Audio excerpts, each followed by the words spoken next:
Hey guys, Brian here from Computer Cable Store, and I'm back for another how-to. Today we'll be talking about terminating Cat5 or Cat6 cable using RJ45 connectors. First up, let's go over the recommended tools. Today we'll be using a length of Cat6 bulk cable, a one-piece RJ45 modular connector, a multi-cable stripping tool, a precision cutting tool, and an RJ45 modular termination tool.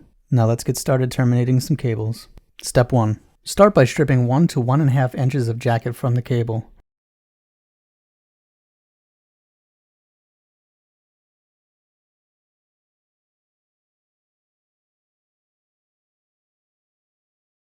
Next, we'll start untwisting the pairs and arranging them in the correct order for the 568B color code.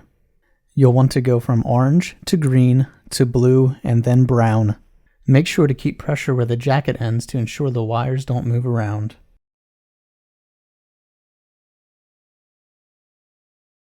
Next, we'll trim any excess from the wires, keeping about 1/4 inch to 1/2 inch intact. Then we will insert the wires into the connector at about a 45-degree angle.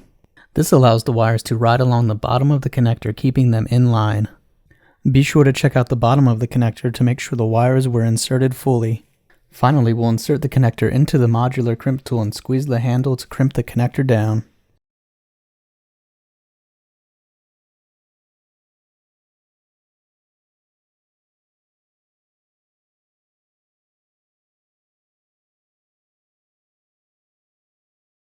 Thanks for checking out this video and stay tuned for more from Computer Cable Store.